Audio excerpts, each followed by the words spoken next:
Hello மேரேஜில் குட்டீஸ், welcome back to our channel கீர்ஸ் லைஃப் ஹப்.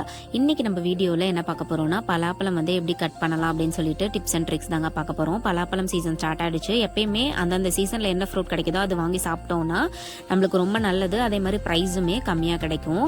இப்போ பலாப்பழம் கட் பண்ணுறதுக்கு ஃபஸ்ட்டாக தேங்காய் எண்ணெய் எடுத்துக்கிட்டுங்க. அது வந்து நைஃப்பில் கையில் எல்லாமே நல்லா தேய்ச்சிக்கணும். நைஃப் வந்து நல்லா ஷார்ப்பான நைஃபாக எடுத்துக்கோங்க. இது எதுக்காக கையிலலாம் தேய்க்கிறோம் அப்படின்னா, அந்த பலாப்பழம் கட் பண்ணும்போது அதில் வந்து பால் வடியுங்க. அது வந்து ஒரு மாதிரி பசை மாதிரி கையிலலாம் ஒட்டும். ஸோ அதை அவாய்ட் பண்ணுறதுக்காக தான் வந்து நம்ம நைஃப்பில் கையில் வந்துட்டு தேங்காய் எண்ணெய் தடவிக்கிறோம். கையில் தடவணும்னா ஃபஸ்ட்டு ஸ்டார்டிங்கில் கொஞ்சம் நைஃப் வந்து வழுக்கும். ஆனால் வந்து கட் பண்ண அந்த வழுக்கிறது வந்து கம்மியாயிடுங்க. அதனால நீங்கள் பயப்பட தேவையில்லை. பட் நைஃப் மட்டும் நல்ல ஷார்ப் நைஃபாக, கொஞ்சம் பெரிய நைஃபாக இருந்தால் கூட எடுத்துக்கோங்க. ஃபஸ்ட்டு என்ன பண்ணணும்னா, இந்த மாதிரி சென்டரில் வந்து ஃபஸ்ட்டு கட் பண்ணிக்கோங்க. கொஞ்சம் ஸ்டார்டிங்கில் கட் பண்ணுறதுக்கு கஷ்டமாக தான் இருக்கும். அண்ட் மெயினாக வந்துட்டு பலாப்பழம் எப்போ கட் பண்ணணும் அப்படின்னு நிறைய பேத்துக்கு தெரியாது. பலாப்பழம் வந்து வாங்கிட்டு வந்த உடனே கடையில் வாங்கும் போதே அவங்களே சொல்லுவாங்க எத்தனை நாளில் கட் பண்ணலாம் அப்படின்னு சொல்லிட்டு. அப்படி இன்கேஸ் உங்களுக்கு டவுட்டாக இருந்துச்சு அப்படின்னா, நீங்கள் வந்து பலாப்பழம் வந்து கொஞ்சம் கலர் மாறுங்க. வெளியே வந்து இல்லை எல்லோ கலராக மாறும். அதே மாதிரி நல்லா பலாப்பழம் ஸ்மெல் வந்து வீடு ஃபுல்லாக மணக்க ஸ்டார்ட் ஆகுங்க. ஸோ அதுதான் வந்து கரெக்டாக பலாப்பழம் பழுத்துருச்சு அப்படின்னு சொல்லிட்டு அந்த ஸ்டேஜ்.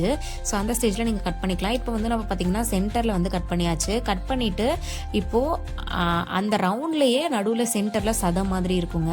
இப்போ ஹாஃபாக கட் பண்ணிட்டோம். அந்த ஹாஃபில் வந்து பார்த்திங்கன்னா சென்டரில் ஒரு மாதிரி நல்லா பல்காக ஒரு சதை மாதிரி இருக்கும். ஸோ அந்த சதையை வந்து கட் பண்ணணும். அதை கட் பண்ண முடியல அப்படின்னா அந்த நடுவில் வந்து ஒரு கட் கொடுத்துட்டு அதுக்கப்புறமா சுற்றிலையுமே அங்கங்கே அந்த பலாப்பழம் வந்து இருக்கிற இடத்துல இந்த மாதிரி நான் போடுற மாதிரி கட் வந்து பண்ணிக்கோங்க. ஒரு 4-5 இடத்துல வந்து சைடில் வந்து கட் கொடுத்துக்கோங்க. பலாப்பழம் வந்து சொலை கட் ஆகாமல் அதுக்கு சென்டராக பார்த்து எல்லா சைட்லேயுமே ஒரு 5 சைடில் அந்த மாதிரி கட் பண்ணிக்கோங்க. இப்போ கட் பண்ணியாச்சு. கொஞ்சம் ஹார்டாக தான் இருக்கும். நீங்கள் நைஃப் வந்து எந்த அளவுக்கு ஷார்ப்பாக எடுக்கிறீங்களோ அந்தளவுக்கு ஈஸியாக கட் பண்ணிடலாம். இப்போ பார்த்தீங்கன்னா நம்ம கட் பண்ணிட்டோம். இப்படி நம்ம கட் பண்ணுறதுனால சொலை வந்துட்டு நல்லா வந்து ஃப்ரெஷ்ஷாக அப்படியே வந்து முழு சொலையாக கிடைக்கும், கட் ஆகாமல். அதனால தான் நம்ம இப்படி கட் பண்ணுறோம். அதே மாதிரி ஸ்டோர் பண்ணுறதுக்கும் நம்மளுக்கு ஈஸியாக இருக்கும். இப்போ பார்த்தீங்கன்னா எல்லா சைடுமே நான் ஒரு 5 சைடு கிட்ட வந்து இந்த மாதிரி சைடில் கட் கொடுத்துட்டு இப்போ தனித்தனியாக அந்த கட் பண்ண அந்த இதை மட்டும் தனியாக எடுக்க போகிறேங்க. இப்போ நான் கட் பண்ணவே எனக்கு வந்து சில சொலைகள் வந்து அப்படியே ஈஸியாக எடுக்கிற மாதிரி வந்துச்சு. இப்போ பாருங்கள், பின்னாடி பார்த்தா உங்களுக்கு நல்லாவே தெரியும். பின்னாடி அந்த ரவுண்டு சதையோடு சேர்ந்த அந்த பார்ட் வந்து பின்னாடியும் நான் வந்து ஒரு கட் கொடுத்தேன். ஏன்னா கொஞ்சம் கட் பண்ணுறதுக்கு வந்து சிரமமாக இருக்குன்னு சொல்லிட்டு மேலேயும் கட் கொடுத்து அடியிலையும் வந்து நல்லா டீப்பாக வந்து கட் கொடுத்தேன். அப்போ எனக்கு வந்து ஈஸியாக நான் சைடில் கட் கொடுத்த அந்த சொலையெல்லாம் வந்து ஈஸியாக வந்துட்டு என்னால் கட் பண்ண முடிஞ்சுது. நான் கட் பண்ணுறது அந்த வீடியோ நீங்கள் கவனமாக பார்த்தாலே உங்களுக்கு தெரியும் நான் எந்த மாதிரி கட் பண்ணுறேன்னு சொல்லிட்டு.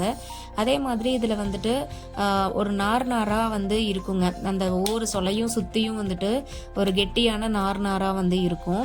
ஸோ அந்த நாரையுமே நம்ம வந்து கையிலேயே பிரித்து விட்டு எடுத்தோம்னாலும் ஈஸியாக எடுக்கலாம். அப்படி இல்லைன்னா இப்போ அந்த மேலே வந்து இருக்கிறது இந்த மாதிரி வந்து சைடில் வந்து நம்ம கையிலேயே தள்ளி விட்டு இந்த மாதிரி எடுத்தாலும் எடுத்துடலாங்க.